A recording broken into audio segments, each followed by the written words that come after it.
Hi, this is Heather Boonstra from up at the Fort Saskatchewan Families First Society office. And welcome to number 4 of These are the people in your neighborhood. This morning we have Trent Wilkie in our office. Hi, Trent. Hi. Thank you so much for coming in here today. Thank you, Heather. Thank you for having me. You're welcome. Mm-hmm. What brings you into our office today? I am the editor of the Fort Sask Record, and I wanted to see what you guys do down here, and so far so good. It's very interesting what you do. So also you invited me. So. Yeah. And you took us up on it. Yes, and I like hanging out with people, nice people, smart people. Fabulous. There's lots of us here. Yes, there are. Wow, it's amazing. Yeah. Can you tell people what you do in our neighborhood? Because I know you wear a lot of hats. Yeah, well, right now I'm the editor of the Fort Sask Record, and really that's all-encompassing for what I do. I like to be a part of the community. I like the arts in the community. My wife is Elizabeth Wilkie. She runs the, what is that called again? Oh, jeepers. Shell Theater. She runs the Shell Theater, so I'm just, I like to be a part of the community that I'm in. So to say that I do a lot of things in the community, I do, but mostly it's what the community does that allows me to do my job. So interesting things, I just try to bring a light to them. So yeah. Thanks. Sweet or salty? I like both. At the same time? Yeah, like yogurt and sea salt. That blows my Wow. mind. Yeah, chocolate and sea salt. I like sea salt, I guess. I didn't even realize it. Do you guys have any sea salt here? These black chairs are magic. What are you reading these days? Right now I'm reread, actually having it read to me, Breakfast of Champions by Kurt Vonnegut. Stanley Tucci reads Breakfast of Champions, like a book on tape, and I have him read that to me. What's that big. Kurt Vonnegut was a sci-fi writer, but he was writing contemporary sci-fi, so it's just basically about a town and what happens. Kurt Vonnegut doesn't tell stories. The way he talks is the interesting part of the story. Oh. So it's how he tells the story, and the story is just peripheral. Just very interesting stuff. So Thanks. modern stuff, yeah. Good.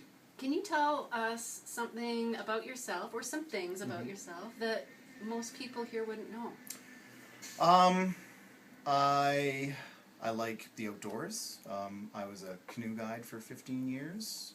Still sort of a canoe guide. I still add that onto that, but mostly I lived outside for about 5 years, living outside in Algonquin Park in Ontario. So I guided canoe trips, dog sledding trips, winter camping trips, stuff like that. But I also like to write and perform and stuff like that. I say stuff like that a lot too. Stuff like that? Yeah. In comparison to many other things, I like writing. I like arts, but I also like connecting to people, and I think that's where I got my journalism bug. Telling stories without having to make them up is very fulfilling, because you represent what is going on right now. It's archival, interesting things, and I think that's where all of my past comes into my present, is with the journalism and with the people in the world around me. We're living in a very interesting time. We sure are. You know, like this is Fort Saskatchewan, but we now know what's going on in Russia. We know exactly what is going on up to the minute in Russia. This is one of the first time in history where people are that connected. So, yes, it is Fort Saskatchewan, but we get to have an opinion on the rest of the world as well. Wow. But mostly I'd rather just talk about Fort Sask. It's a beautiful place.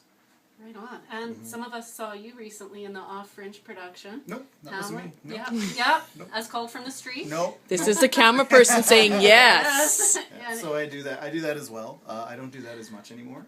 I used to, before I went to Grant MacEwan Journalism School in 2002, 2003, and then immediately started writing, but writing plays and sketch comedy. I write sketch comedy for CBC Radio, The Irrelevant Show.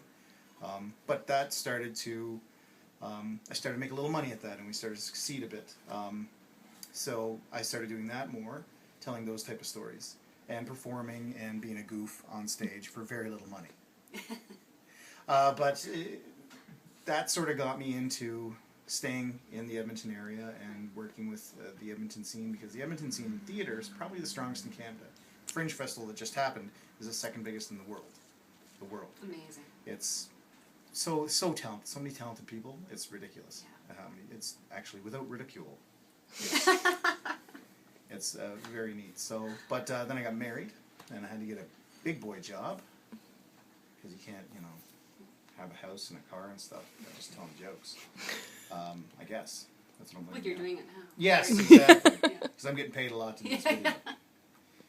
But that's what that's sort of my transition from performing arts and creative arts. I still do it. I still love to do it. But that's more of my therapy now as opposed to my principal income. And the journalism is a little bit of everything. Like I say, like putting together the newspaper is like putting on a play. You know what I mean? You have to hire the people that you want to do it. You have to do it in a place, so forth and so on. Just all the analogies sort of work over. So. Fantastic. Yeah. Thank you. Thank you. Lastly, what do you know now about Fort Saskatchewan Families First Society that you didn't know when you walked in the door? I didn't realize how all-encompassing it is. Families First is no offense, it's fairly vague. What do you mean by family? What do you mean families first? Do families have to come in here? The whole family? What I learned is it's even people that aren't directly in a family. Even people that are wanting to have a family. Even people, everybody is part of a family. And I just didn't realize that that is what you meant by it.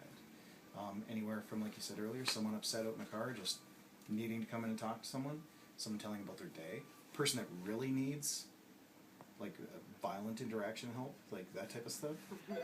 I didn't realize that there was that type of all-encompassing. Also, the amount of people you have in here, the amount of talented people, educated people. This isn't just a hobby. And I'm not saying I thought it was a hobby, but the investment that you guys have in here is pretty inspiring, actually. I don't think I could do it. I couldn't do some of the jobs that are in here. That's for sure. I don't have the emotional. I would get too involved.